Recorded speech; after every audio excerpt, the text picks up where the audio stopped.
So while I'm on this roof, I'm getting different texts and emails, and I have the Flip V Fold 7, and it really is helpful because I get to open it up. I have a full screen. I do my emails and texts, and so I really had a crew issue where something about a van not working, and so I'm rescheduling roofs through text and rescheduling material drops through emails, and I'm doing it here because my office is everywhere and anywhere, and I have some painters that are working at a job site today, and there was a question that came up, and so I'm making calls, texts, looking over paperwork, and I'm doing it all because I have this awesome flip phone through I guess Samsung. And anyway, so the life of a roofer is not always ideal. You can't be sitting at your desk and having a train of thought and hoping that everything's just gonna be smooth on the days you're at your desk. It's very similar to when I was a teacher. You'd be really adamant about getting something done, and then all of a sudden this would pop up or this would pop up, and you just have to kind of organize the confusion and eventually figure out which is the priority and what's going to have to be put on the side. And I would say, so basically what I'm saying is I think any teacher or good teacher could be in an independent contractor type business like roofing or like real estate. And I think those are the professions that once they're done with teaching, like the tall roofer was, after 10 years of teaching, and I think part of it was because I was in special ed. I taught special ed, behavior, resource, content mastery, but I think teachers that put in the time and like, what should I do now? I think you could get into a profession like this and be very successful. But anyways, yeah. So today, here's my office. I didn't want to do work up here. I wanted to do the other work I'm up here for, which would be to look at the roof system. But you kind of have to make do. That's the life of a independent contractor. All right.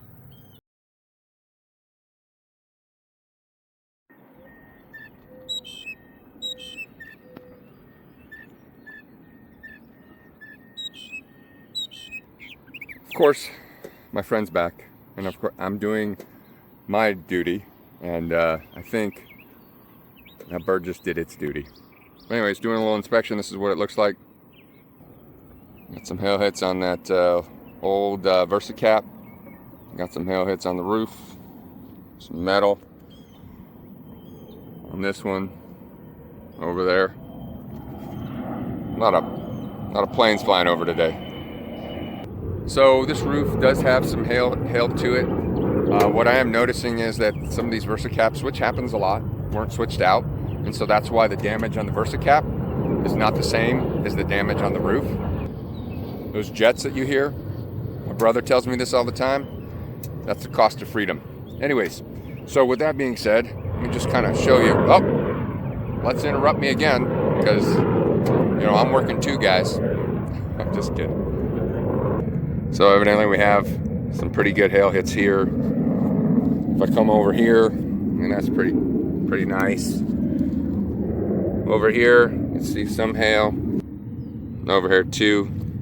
It actually hit both sides. If it just hits one side, sometimes they don't like that, but they want to see both sides. And over there, you see that one's pretty smushed. That one's pretty much covered in hail. This one right here was switched out the last time it was roofed. It's a different cap.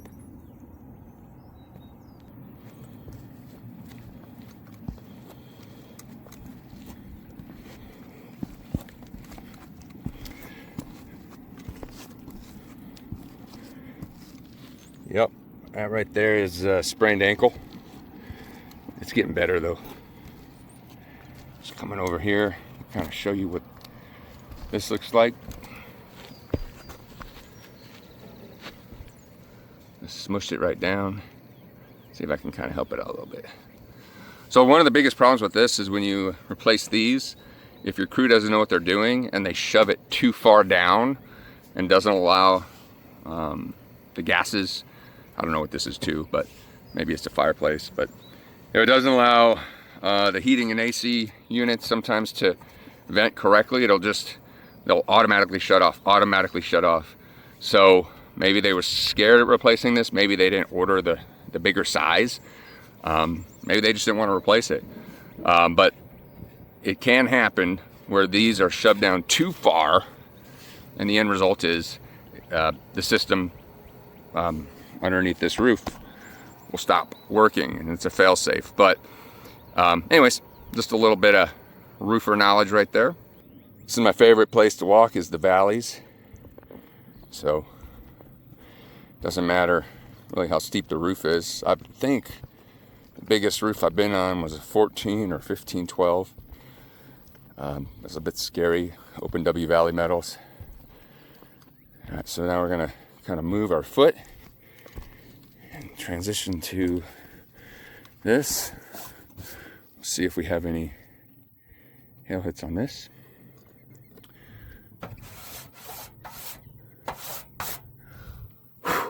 You can see we do.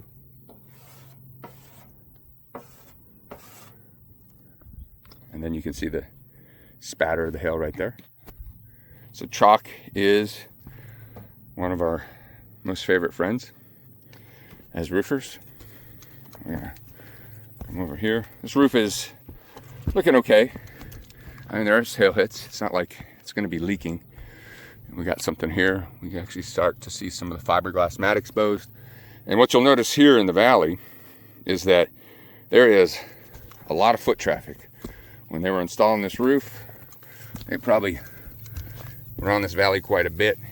And a lot of wear and tear on these shingles that were not on the rest of the roof surface. So if I come down here, and I'll come back over here, I'm not seeing those same patterns on this section. And this is the same section of the roof the valley's on. If I come over to this valley, you can see more wear and tear here. Maybe it was a hot day when they were installing this roof and they dragged a bundle across there or a tool, but evidently that is mechanical damage. This too could be considered mechanical damage. You can see the fiberglass mat right there. So once again, valleys are where a lot of people like to walk, especially when they install the roof. Right here, chalk in the gutters. You can see the hail hit right here, and some granule loss, and more granule loss. I also have a hail hit right there. I don't know if you can see it. So granule loss is something that does happen with every roof system. It's going to happen. You can see it's kind of in the gutter here. Just because there's granule loss doesn't mean the roof is bad. It just happens. But usually after a hail storm, it's a massive amount of granules that just hit that gutter and go out the downspouts. So if you see gradual hail coming out, if you see gradual granules coming out, then that's normal. But if you start to see just piles and piles of granules after a storm, maybe you weren't home for it. Another telltale sign is how many people have knocked on your door. If there is a reason for them to be there, they will be there. You're gonna see, I don't know, depending on the size of the hail, maybe 10 people knocking on your door a day. And when that happens and you start to see all those granules come out your gutters, it might be time to call the tall roofer or any good roofer. But for me, the tall roofer. And we're going to continue to go around and inspect this roof and show the viewers what a roofer or technically an adjuster is looking for to say that this roof would be a total loss. And so to the next section. So wind damage. Evidently we like to look at wind damage. I have some wind damage right here behind me, and I'll show you what that looks like. You can see the creasing in the shingle. It's got multiple creases right here. It actually broke. I'm just going to lift it up. So it comes, it's just over time, it's like if you have anything perforated or anything, you bend it back and forth, back and forth, back and forth, it'll eventually break. And so we have some shingles coming up here. You see a tear here and a tear up top. These for some reason are sealed back down, but at one time they were probably blowing in the wind. Also right here, crease. There's actually a crack right here. And actually I can lift up underneath it. All right, maybe it wasn't sealed down. Let me back out a little bit. You can see that it's lifting up. And over time it's creasing right here and tearing. So this is a wind damage section. When it comes to wind damage, that is important. That's important to a roofer. That's important to a homeowner. But when it comes to insurance adjusters, a lot of times, in my experience, they would like maybe 75% of the roof surface damaged. Of course, there's also things that come into play like discontinued shingles. But for the most part, they want 75% of that roof to be damaged. And so a lot of times it's better to go for the hail side of it versus the wind side of it, because if an adjuster came out here just to look at a wind claim, they would pay for a repair, and the deductible would eat up anything that they sent to you as in repair costs. So I always like to look for wind and hail is the deciding factor for me on letting homeowners know if they need to call in a claim, because I'm looking for a 10 foot by 10 foot area on the front, back, side, and side of the elevations, and usually I'm looking for about 10 hail hits, give or take. Some of the other providers that require more, I'll go up to 18, but most insurance companies are around 7 or 8 hail hits in a 10 by 10 per elevation.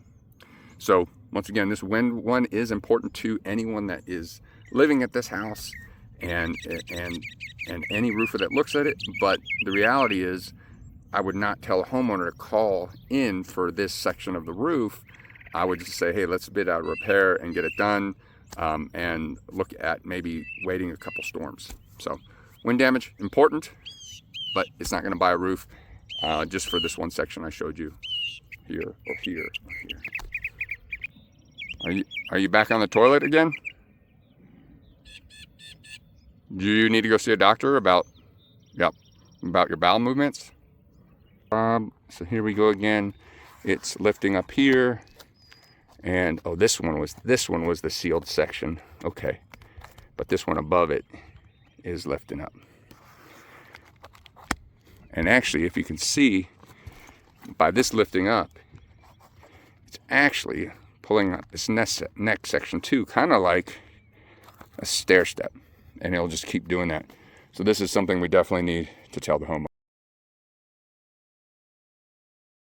Right here, I have a good hail hit. I'll show you what a hail hit looks like, and then maybe I can show you what blistering looks like.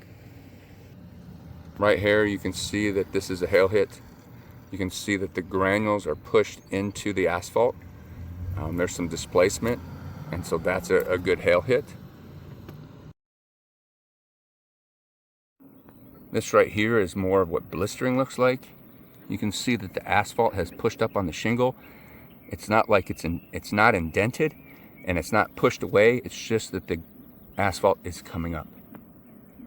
It's always easy to be a critic to someone else, and I don't like when people criticize my work, but you can tell here that there is some jagged edges on this ridge shingle, and whatever they were doing to cut it, they probably should have switched their blade out. Of course, the homeowner and most people aren't going to see this on top of the roof, but it's here. Let me show you another, I guess, labor install issue. Right here, you can see this line, and it's a line right here too. Most likely, when they were in this area, they had their razors and they were cutting. Maybe they were cutting to get to the valley, some of the waste. And when they were here, or maybe they were cutting something else, they nicked this area here.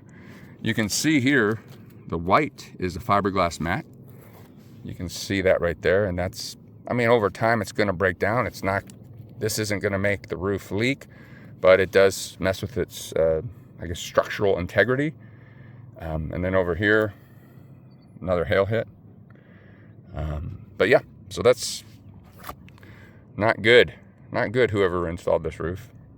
So whenever an adjuster's looking at the roof, they want to make sure that the hail is consistent and it's everywhere.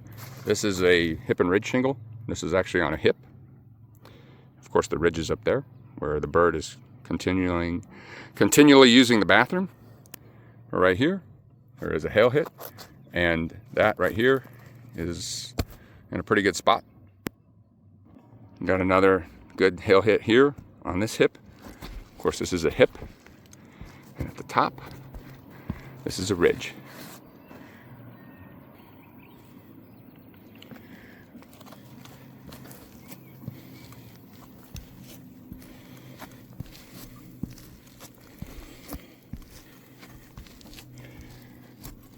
So this cap was changed out the last time the roof was replaced because it's different. And we will do a true test to see if this has any hail on it.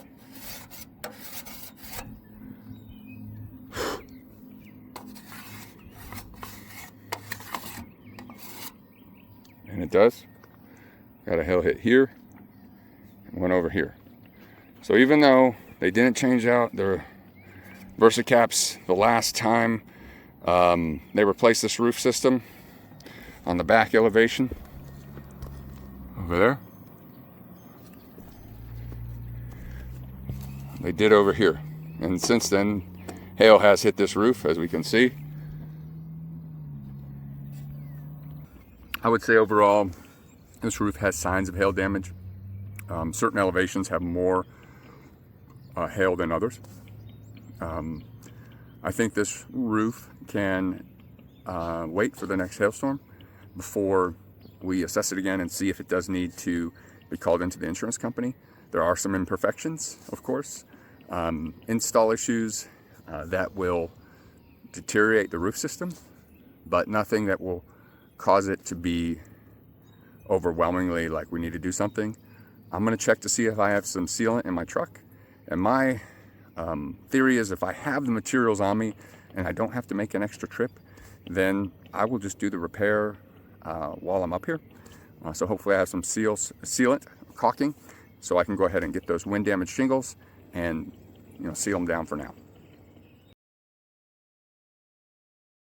We meet again, but this time I'm packing, brother.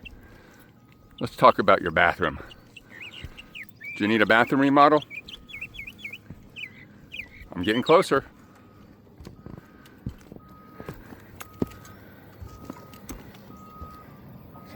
Gone. I wonder if it's my breath or maybe the fact that I smell bad while I'm on a roof.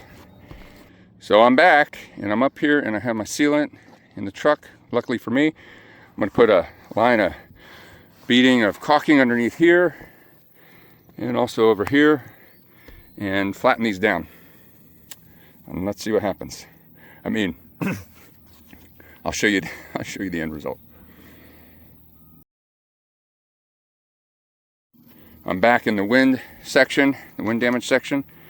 Got my tube of caulking, and I'm going to go ahead and seal these down. I'm going to put see, here's the asphalt line. This is where the shingles are supposed to be sticking, and I will go ahead and reapply some caulking to this area. I'm not sure if you'll, yeah, right over here you can kind of see this is where they're supposed to put the nail in, right here, the nail line. Let's see if they got the nail line. They did pretty good. So let's go ahead and seal this down so this can be ready for the next storm.